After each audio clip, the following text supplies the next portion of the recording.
Hi friends, welcome back to my channel Jaya Hegde Kannada YouTube channel. Friends, ನಾನಿವತ್ತು ನೋಡಿ ಇಲ್ಲಿ set ಮಾಡಿದ್ದೀನಿ.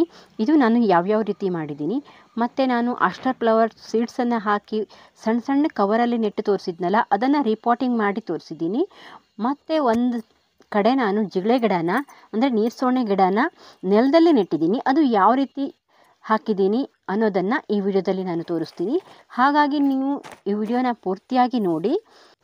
ಅಂದರೆ 3 ಸ್ಟೆಪ್ಪಲ್ಲಿ ತೋರಿಸಿದ್ದೀನಿ. ಅಂದರೆ ಒಂದು ಸೆಟ್ ಮಾಡೋದು, ಮತ್ತೊಂದು ರಿಪೋರ್ಟಿಂಗ್ ಮಾಡೋದು, ಮತ್ತೊಂದು ನೆಡೋದು. ಈ 3 ಸ್ಟೆಪ್ಪನ್ನು ನೀವು ನೋಡ್ತಾ ಹೋಗಿ. ನಾನಿಲ್ಲಿ ಒಂದೇ ಗಿಡನ ರಿಪೋರ್ಟಿಂಗ್ ಮಾಡಿಲ್ಲ. ನೋಡಿ ಇಲ್ಲಿ ಯಾವ ರೀತಿ ರಿಪೋರ್ಟಿಂಗ್ ಮಾಡಿದ್ದೀನಿ ಅಂತ ಕೂಡ ನಾನು ಈ ವಿಡಿಯೋದಲ್ಲಿ ತೋರಿಸಿದ್ದೀನಿ. ನೀವು ನನ್ನ ಚಾನಲ್ಗೆ ಹೊಸಬರಾದರೆ ಸಬ್ಸ್ಕ್ರೈಬ್ ಮಾಡದೆ ಈ ವಿಡಿಯೋನ ನೋಡ್ತಾ ಇದ್ದರೆ ಸಬ್ಸ್ಕ್ರೈಬ್ ಮಾಡಿಕೊಂಡು ಪಕ್ಕದಲ್ಲಿರೋ ಬೆಲ್ಲೈಕನ್ ಕ್ಲಿಕ್ ಮಾಡಿ ಆಲ್ ಅಂತ ಸೆಲೆಕ್ಟ್ ಮಾಡ್ಕೊಳ್ಳಿ. ಹಾಗಾದರೆ ಮಾತ್ರ ನಾನು ಹಾಕೋ ಎಲ್ಲ ವಿಡಿಯೋದ ನೋಟಿಫಿಕೇಷನ್ ನಿಮಗೆ ಬರುತ್ತೆ, ನೀವು ನೋಡ್ಬೋದು. ಒಂದು ಲೈಕ್ ಮಾಡಿಬಿಡಿ ಫ್ರೆಂಡ್ಸ್, ನಿಮ್ಮ ಲೈಕ್ ನನಗೆ ಪ್ರೋತ್ಸಾಹ ಕೊಡುತ್ತೆ. ಬನ್ನಿ ನೋಡೋಣ. ನಾನು ಮೊದಲನೇದಾಗಿ ನಾನು ಎದುರುಗಡೆ ಒಂದಷ್ಟು ಗಿಡಗಳನ್ನು ತೆಗೆದಿದ್ನಲ್ಲ, ಅಲ್ಲಿ ನಾನು ಯಾವ ರೀತಿ ಸೆಟ್ ಮಾಡ್ತೀನಿ ಅಂತ ತೋರಿಸ್ತೀನಿ. ನಾನು ಚೆನ್ನಾಗಿರೋವಂಥ ನೇಸೋಣೆ ಗಿಡಗಳನ್ನು ತಂದು ಇಲ್ಲಿ ಸೆಟ್ ಮಾಡಬೇಕು. ಒಂದಷ್ಟು ಗಿಡಗಳನ್ನು ಆಲ್ರೆಡಿ ತೆಕ್ಕೊಂಡಿದ್ದೀನಿ. ಹಾಗೆ ಉಳಿದಿದ್ದ ಗಿಡಗಳನ್ನೆಲ್ಲ ತೆಕ್ಕೊಂಡು ಅಲ್ಲಿ ತುಂಬ ಕಸಗಳು ಅಂದರೆ ಆ ಎಲೆ ಉದುರಿರೋದು, ಹೂವು ಉದುರಿರೋದೆಲ್ಲ ಇರುತ್ತಲ್ಲ, ಅದನ್ನೆಲ್ಲ ತೆಕ್ಕೊಂಡು ನೋಡಿ ಕಸಬರಿಗೆ ತಗೊಂಡು ಅಲ್ಲಿ ಕ್ಲೀನ್ ಮಾಡಿಕೊಂಡು ಆಮೇಲೆ ಗಿಡಗಳನ್ನು ಅಂದರೆ ನೀರ್ಸೋಣೆ ಗಿಡಗಳು ಆಲ್ರೆಡಿ ನಾನು ರಿಪೋರ್ಟಿಂಗ್ ಮಾಡಿ ಇಟ್ಟುಕೊಂಡಿದ್ನಲ್ಲ, ಆ ಗಿಡಗಳನ್ನು ಚೆನ್ನಾಗಿ ಹೂವಾಗ್ತಾ ಇರೋವಂಥ ಗಿಡಗಳನ್ನು ನಾನಿಲ್ಲಿ ತಂದು ಇಟ್ಕೊಳ್ತೀನಿ. ನೋಡಿ, ನಮ್ಮ ಬೆಕ್ಕು ನಾವು ಎಲ್ಲಿ ಹೋದರೂ ಅಲ್ಲೇ ಬಂದು ಆಟ ಆಡೋದು. ನೋಡಿ, ಇಲ್ಲೊಂದಷ್ಟು ಗಿಡಗಳು ಚೆನ್ನಾಗಿದೆಯಲ್ಲ, ಅದನ್ನು ನಾನು ಚೆನ್ನಾಗಿರೋವಂಥ ಗಿಡಗಳನ್ನು ನಾನು ಅಲ್ಲಿ ಅಂದರೆ ಕಲರ್ ಆಗಿ ಕಾಂಬಿನೇಷನ್ ಮಾಡಿ ತಗೊಂಡೋಗಿ ಇಟ್ಕೋತೀನಿ. ನೋಡಿ, ಒಂದಷ್ಟು ಗಿಡಗಳನ್ನು ತಂದು ಇಲ್ಲಿ ಸೆಟ್ ಮಾಡ್ಕೊಂಡಿದ್ದೀನಿ. ಸ್ವಲ್ಪ ಬಿಡಿ ಬಿಡಿಯಾಗಿ ಇಟ್ಕೊಂಡಿದ್ದೀನಿ, ಯಾಕಂದರೆ ತುಂಬ ಅಗಲವಾಗಿ ಬರುತ್ತೆ ಇನ್ಮೇಲೆ ಅಂತ ಈ ರೀತಿ ಇಟ್ಕೊಂಡಿದ್ದೀನಿ. ನೋಡಿ, ಈ ರೀತಿ ಸೆಟ್ ಮಾಡ್ಕೊಂಡಿದ್ದೀನಿ. ನಾನು ಆಸ್ಟರ್ ಫ್ಲವರ್ ಸೀಡ್ಸನ್ನು ಹಾಕಿ ಮತ್ತು ಅದರ ಸಣ್ಣ ಕವರಲ್ಲಿ ನೆಟ್ಟು ತೋರಿಸಿದ್ದೀನಿ. ಮತ್ತು ಒಂದೇ ಕವರಲ್ಲಿ 3-4 ಗಿಡಗಳನ್ನು ನೆಟ್ಟು ಸಣ್ಣ ಕವರಲ್ಲಿ ನೆಟ್ಟು ತೋರಿಸಿದ್ದೆ. ಅದನ್ನು ನಾನು ಈಗ ರಿಪೋರ್ಟಿಂಗ್ ಮಾಡ್ತಾಯಿದ್ದೀನಿ. ಇದಕ್ಕೆ ನಾನು ಒಂದಷ್ಟು ಪಾಟಿಂಗ್ ಮಿಕ್ಸ್ನ ನಾನು ರೆಡಿ ಮಾಡ್ಕೊಂಡು ಇಟ್ಕೋತೀನಿ. ಯಾಕಂದರೆ ಆಗಾಗ ಮತ್ತೆ ಪಾಟಿಂಗ್ ಮಿಕ್ಸ್ನ ರೆಡಿ ಮಾಡೋ ಅವಶ್ಯಕತೆ ಇರಲ್ಲ ಅಂತ ಅದೇ ಪಾಟಿಂಗ್ ಮಿಕ್ಸ್ನ ಒಂದಷ್ಟು ಗೊಬ್ಬರ 10 ಬುಟ್ಟಿ ಮಣ್ಣನ್ನು ತೊಗೊಂಡ್ರೆ 5 ಬುಟ್ಟಿ ಮಣ್ಣು ಮತ್ತು ಭತ್ತದ ಹೊಟ್ಟನ್ನು 5 ಬುಟ್ಟಿ ಹಾಕಿ ಮತ್ತೊಂದಷ್ಟು ಕೋಳಿ ಗೊಬ್ಬರನ ಹಾಕಿ ಮಿಕ್ಸ್ ಮಾಡಿ ಇಟ್ಕೊಂಡಿದ್ದೀನಿ. ಅದೇ ಪಾಟಿಂಗ್ ಮಿಕ್ಸ್ನ ತೊಗೊಂಡು ನಾನಿಲ್ಲಿ 16 ಇಂಚ್ ಕವರ್ ಬರುತ್ತಲ್ಲ, ಸ್ವಲ್ಪ ದೊಡ್ಡ ಕವರೇ ಇದು. ಆ ಕವರ್ ಒಳಗಡೆ ಕೆಳಗಡೆ ಒಂದು ಸ್ವಲ್ಪ ಅಡಿಕೆ ಸಿಪ್ಪೆನ ಹಾಕಿ ಆ ಪಾಟಿಂಗ್ ಮಿಕ್ಸ್ನ ಹಾಕಿ ಒಂದು ಅರ್ಧದಷ್ಟನ್ನು ತುಂಬಿಕೊಂಡು ನಾನು ಆ ಗಿಡಗಳನ್ನು ಒಂದು 4 ಗಿಡ ನೆಟ್ಟಿರೋದನ್ನು ಹಾಗೇ ನೆಟ್ಟಿದ್ದೀನಿ. ಮತ್ತು ಇಲ್ಲಿ ನೋಡಿ ಸಣ್ಣ ಸಣ್ಣ ಕವರಲ್ಲಿ ನೆಟ್ಟಿದ್ನಲ್ಲ, ಅದನ್ನು ಕೂಡ 2 ಗಿಡ ಇದೆ, ಅದನ್ನು ಕೂಡ 2 ಕವರಲ್ಲಿ ಇರೋದನ್ನು ನೆಟ್ಟಿದ್ದೀನಿ. ಹಾಗೆ ನಾನು ಆ ಗಿಡನ ನೋಡಿ ಪಿಂಚಿಂಗ್ ಮಾಡಿಬಿಟ್ಟಿದ್ದೀನಿ. ನೋಡಿ, ಪಿಂಚಿಂಗ್ ಮಾಡಿ ನೆಟ್ಟಾಗ ಮತ್ತು ಅಗಲವಾಗಿ ಬರುತ್ತೆ. ಇದು ತುಂಬ ದಿನ ಹೂವು ಆಗಲ್ಲ, ಒಂದಷ್ಟು ದಿನ ವಿಂಟರಲ್ಲಿ ಹೂವು ಆಗುತ್ತೆ, ತುಂಬ ಚೆನ್ನಾಗಿ ಕಾಣಿಸುತ್ತೆ. ಹಾಗಾಗಿ ಒಂದೇ ಕವರ್ ಒಳಗಡೆ ನಾನು 4 ಗಿಡಗಳನ್ನು ನೆಟ್ಟಿದ್ದೀನಿ. ನೋಡಿ, ಮತ್ತೆ ಅದನ್ನು ನೆಡಬೇಕಾಗತ್ತೆ. ಹಾಗಾಗಿ ಒಂದು 2 ತಿಂಗಳ ಹೂವಾಗಿ ಆಗತ್ತೆ. ನೋಡಿ, ಮತ್ತೆ ಇಲ್ಲಿ ನಾನು ನೆಲದಲ್ಲಿ ನಾನಿಲ್ಲಿ ಏನೂ ನೆಟ್ಟಿರಲಿಲ್ಲ. ತುಂಬ ಗಿಡಗಳನ್ನು ಹಾಕ್ಕೊಂಡ್ರೆ ಮೇಂಟೆನೆನ್ಸ್ ತುಂಬ ಕಷ್ಟ ಆಗುತ್ತೆ ಅಂತ. ಆದರೂ ಕೂಡ ಇಲ್ಲಿ ಸ್ವಲ್ಪ ನೆರಳು ಬರ್ತಿತ್ತು. ಆ ನೆರಳಲ್ಲಿ ನಾವು ನೀರ್ಸೋಣೆ ಗಿಡಗಳನ್ನು ನೆಟ್ಟರೆ ತುಂಬ ಚೆನ್ನಾಗಿ ಬರುತ್ತೆ ಅಂತ ನೋಡಿ ಕಲ್ಲನ್ನು ನಾನು ಈ ರೀತಿ ಇಟ್ಕೊಂಡು ಕೆಳಗಡೆ ಒಂದಷ್ಟು ಅಡಿಕೆ ಸಿಪ್ಪೆನ ಹಾಕ್ಕೋತೀನಿ.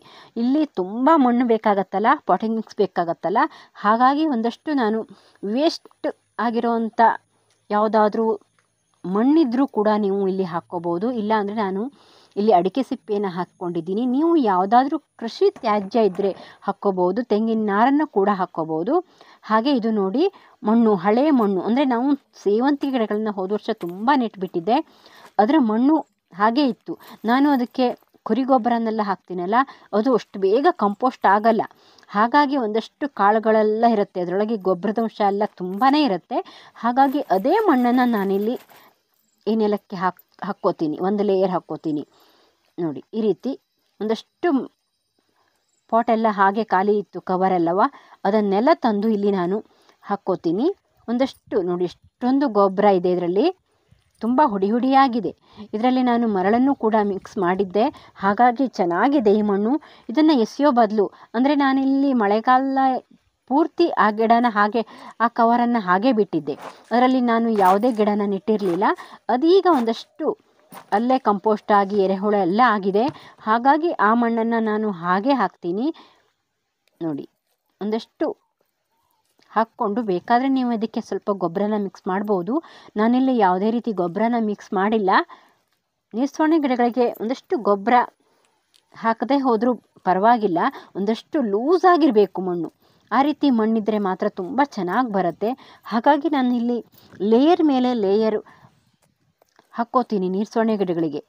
ನಾನಿಲ್ಲಿ ಕಟಿಂಗು ಇಲ್ಲ ಸಣ್ಣ ಸಣ್ಣ ಸಸಿಗಳನ್ನು ನೆಡೋದ್ರಿಂದ ನಾನಿಲ್ಲಿ ಈಗ ಹೀಗೆ ನೆಡ್ತೀನಿ ನೋಡಿ.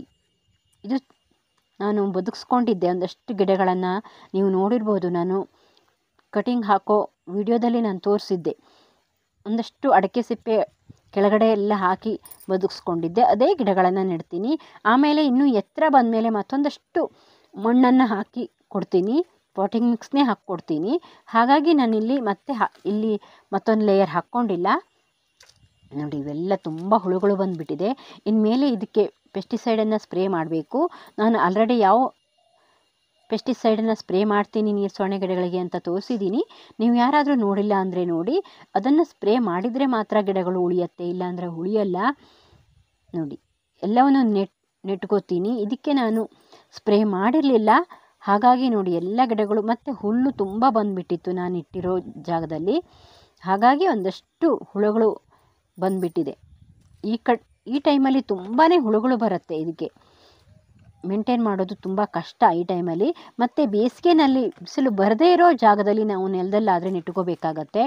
ಇಲ್ಲಿ ಸ್ವಲ್ಪ ಮೇ ಎಂಡು ಜೂನ್ದಲ್ಲಿ ಸ್ವಲ್ಪ ಬಿಸಿಲು ಬರುತ್ತೆ, ಅಲ್ಲಿವರೆಗೂ ಇಲ್ಲಿ ನೆರಳಿರುತ್ತೆ. ಹಾಗಾಗಿ ಈ ಕಡೆ ನಾನು ನೆಟ್ಕೊಂಡ್ರೆ ಒಂದಷ್ಟು ಗಿಡಗಳನ್ನು ಇಟ್ಕೋಬಹುದೇನೋ ಅಂತ ನಾನು ಇಲ್ಲಿ ಇಟ್ಕೋತಾ ಇದ್ದೀನಿ. ಇಲ್ಲಾಂದರೆ ಬೇಸಿಗೆನಲ್ಲಿ ಇಟ್ಕೊಳ್ಳೋದು ತುಂಬ ಕಷ್ಟ ಆಗಿಬಿಡತ್ತೆ. ಹೋದ ವರ್ಷ ಹಾಗೆ ಆಯಿತು ನೋಡಿ. ಎಲ್ಲ ಗಿಡಗಳನ್ನು ನಾನಿಲ್ಲಿ ಎಲ್ಲ ಕಲರ್ಸನ್ನು ನಾನು ಇಲ್ಲಿ ಸುಮಾರು ನೆಟ್ಕೊಂಡಿದ್ದೀನಿ. ಒಂದಷ್ಟು ಬೇರು ಬಂದಿರೋ ಅಂಥ ಗಿಡನ ನೆಟ್ಕೊಂಡೆ. ಹಾಗೆ ಇನ್ನೊಂದಷ್ಟು ಗಿಡ ಬೇಕು ಅನ್ನಿಸ್ತು, ಹಾಗೆ ಒಂದಷ್ಟು ಕಟಿಂಗನ್ನು ಕೂಡ ನೆಟ್ಕೊಂಡಿದ್ದೀನಿ. ಸುಮಾರು ಎಲ್ಲ ಕಲರ್ಸು ನಾನಿಲ್ಲಿ ನೆಟ್ಕೊಂಡೆ. ಯಾಕಂದರೆ ಬೇಸಿಗೆನಲ್ಲಿ ಈ ರೀತಿ ನೆಲದಲ್ಲಿ ನೆಟ್ಕೊಂಡ್ರೆ ಒಂದಷ್ಟು ಗಿಡ ಉಳಿಬಹುದು ಅಂತ ಅಷ್ಟೇ ನೋಡಿ. ಈ ರೀತಿ ನಾನು ನೆಟ್ಕೊಂಡೆ. ಮತ್ತು ನಾವು ನೆಲದಲ್ಲಿ ನೆಟ್ಟಾಗ ಗಿಡ ತುಂಬ ಚೆನ್ನಾಗಿ ಬರುತ್ತೆ. ನೀರ್ಸೋಣೆ ಗಿಡಗಳು ತುಂಬ ಅಗಲವಾಗಿ ಬೆಳೆಯುತ್ತೆ. ಒಬ್ಬರು ಕೇಳಿದ್ರು ನನಗೆ, ನೀರ್ಸೋಣೆ ಗಿಡನ ಪಿಂಚಿಂಗ್ ಮಾಡ್ತೀರಾ ಅಂತ. ಇಲ್ಲ, ನೀವು ಈ ರೀತಿ ಗಿಡಗಳನ್ನು ನೆಟ್ಟಾಗ ಪಿಂಚಿಂಗ್ ಮಾಡೋ ಅವಶ್ಯಕತೆ ಇರಲ್ಲ, ಯಾಕಂದರೆ ಅದೇ ಅಗಲವಾಗಿ ಬೆಳೆಯುತ್ತೆ. ಒಂದಷ್ಟು ಗೊಬ್ಬರಗಳನ್ನು ನಾವು ಮತ್ತು ಎಲೆಗಳನ್ನು ಆದರೂ ನೀವು ಹಾಕಿ ನೆಟ್ಟಾಗ ಅದು ಮಣ್ಣು ಲೂಸ್ ಇದ್ದಷ್ಟು ಬೇರು ಚೆನ್ನಾಗಿ ಬರುತ್ತೆ. ಮತ್ತು ಒಂದಷ್ಟು ನೆರಳಿರಬೇಕು, ತುಂಬ ಬಿಸಿಲಲ್ಲಿ ಈ ಗಿಡನ ಇಡೋ ಹಾಗಿಲ್ಲ. ಹಾಗಿದ್ರೆ ಮಾತ್ರ ತುಂಬ ಚೆನ್ನಾಗಿ ಬರುತ್ತೆ ಈ ಗಿಡ.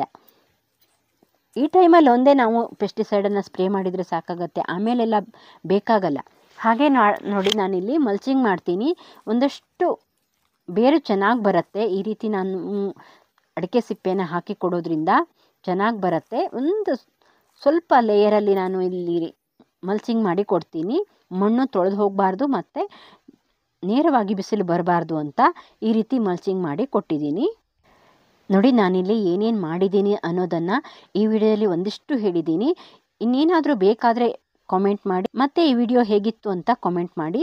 Thank you for watching. Bye.